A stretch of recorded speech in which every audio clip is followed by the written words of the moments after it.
मैं हूं doctor Shumaila herbalist. आप देख रहे हैं आपका अपना चैनल। आज हम बहुत ही इम्पॉर्टेंट चीज़ डिस्कस करने वाले हैं।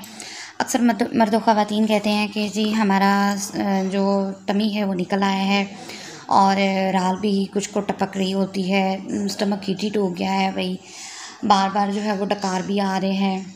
उसके बाद इस तरह की कंडीशन है कि खाना यूँ खाया और फ़ौरन बाथरूम की तरफ भागना शुरू कर दिया।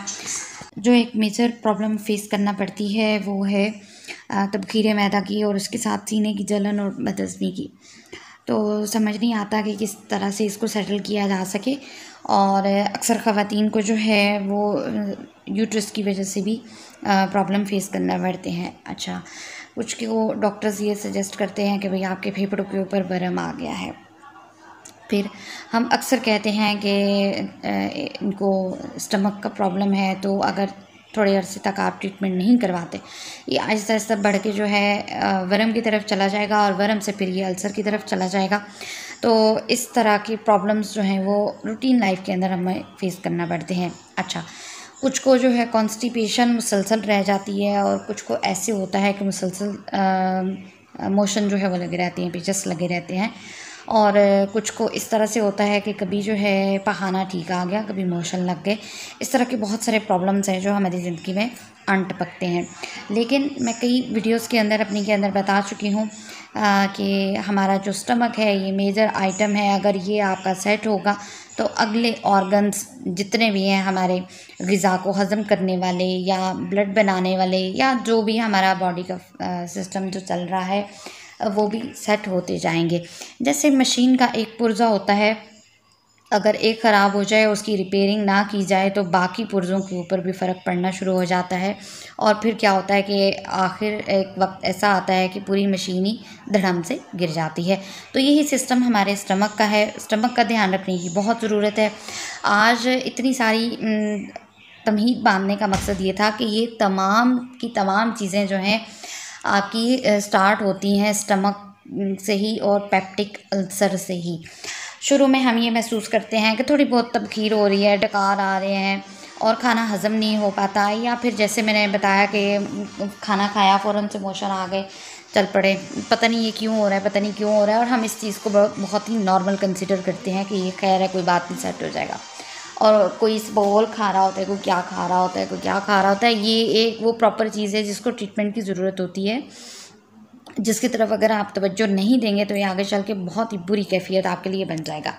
अच्छा, यही वाला जो वर्म होता है ये इसको हम कहते हैं पेप्टिक अल्सर, ठीक है।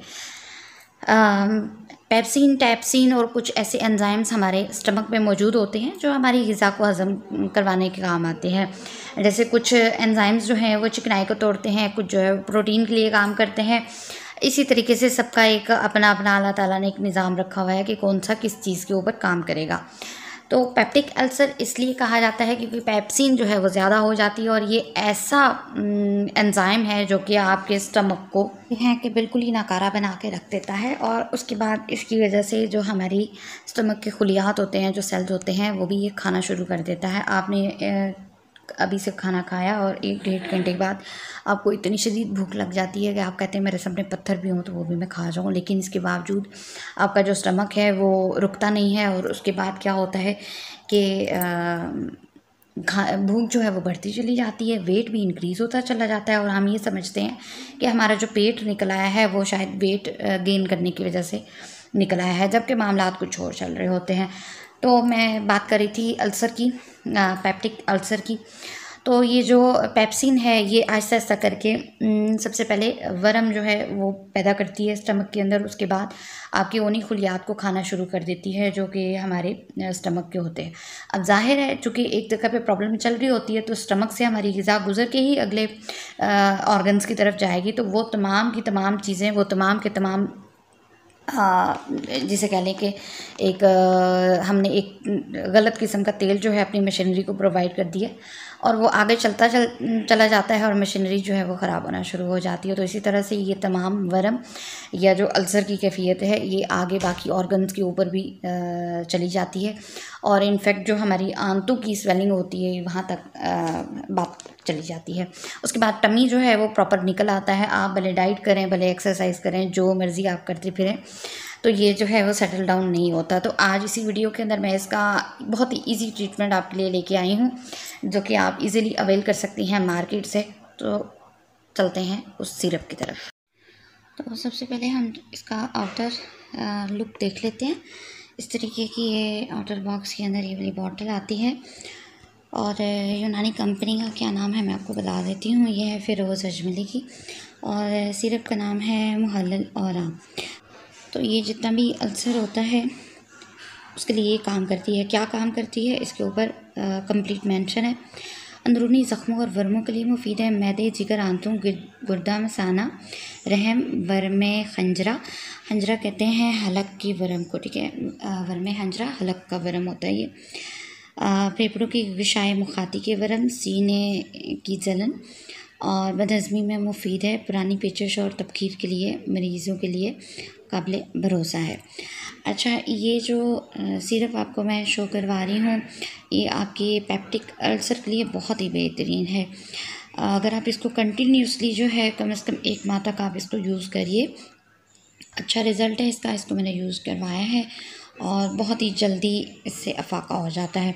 जिनका टमी जो है वो अप हुआ हुआ नज़र आ रहा होता है, आपने हज़ारों मेडिसिन ले चुके हैं लेकिन उसके बावजूद आपका टमी स्पेशली ख़वातीन का नहीं जा रहा अंदर की तरफ, तो जो ख़वातीन ज़्यादा मसाला जात इस्तेमाल करती हैं उनके लिए स्पेशली ये चीज़ है, क्योंकि उनका सबसे पहले जो है स्टमक डिस्टर्ब होता है, और फिर जब वर्म की कैफियत होती है तो वो मैं पहले बता चुकी हूँ कि क्या क्या उसके आ जाते हैं। अच्छा, इसके साथ जो हिदायत इन्होंने दी हुई हैं वो ये हैं कि लाल मिर्च, गरम मसाला, चाय, तली हुई देर हज़म बादी अशिया इस्तेमाल ना करें। सालन में सूखा हरा धनिया और आलू बुखारा और हल्दी शामिल करें। इसलिए कहा जाता है कि आलू बुखारे की जो चटनी है इसका इस्तेमाल लाजमन किया करें। 1 से 2 टेबल स्पून भी अगर ले लें। अब इसका इस्तेमाल क्या है, किस तरीके से आप इसको इस्तेमाल कर सकती हैं। तो 2 से 3 खाने के चम्मच जो है खाली पेट आपने, यानी खाली मैदा, खाना खाने से पहले, सुबह नाश्ते से पहले, दिन को खाना खाने से पहले, रात को डिनर करने से पहले, तकरीबन आधा घंटा पहले आपने इसको पानी में हल करके ले लेना है। अगर आप नीम गर्म पानी में लेंगी तो अच्छी बात है, नहीं तो ताज़ा पानी में भी आप इसको ले सकते हैं। थोड़ा सा मीठा होता है, और तकरीबन आधा गिलास पानी आप बेशक ले लीजिए। इससे कम में नहीं काम चलेगा, क्योंकि अच्छे तरीके से पेनिट्रेट होगा स्किन के अंदर। जो हमारे स्टमक की सेल्स होते हैं वहाँ तक ये तभी पहुँच पाएगा। अब आप देख लें कि यहाँ पे इन्होंने जो पिक्चर बनाई हुई है किस तरीके से स्टमक जो है हमारा वर्म खाया हुआ है, और किस तरह से नाली उसकी जो है वो स्वेल हुई हुई है। अच्छा, इसकी अगर प्राइस की बात की जाए तो बहुत ही रीज़नेबल प्राइस है इसकी। 120 रुपीज़ के अंदर ये अवेलेबल है। आम मार्केट में आपको इजीली मिल जाएगा, और इसका अगर आप इस्तेमाल करती हैं तो बहुत ही जल्द आपको फ़र्क महसूस होना शुरू हो जाएगा कि किस तरीके से ये रिज़ल्ट दे रहा है। पहले 1 बॉटल परचेज़ कर लीजिए, उसके बाद आप समझते हैं कि भैया आराम आना शुरू हो गया है, तो देन आप इसकी 3 बॉटल्स लेके आप अपने पास रख लीजिए, ताकि कंप्लीट जो है इसके अंदर कोई सा भी गैप दिए बिना आप इसको इस्तेमाल करें। तो ये था आज का वीडियो। मिलते हैं नई वीडियो में। चैनल को सब्सक्राइब करना बिल्कुल मत भूलिएगा।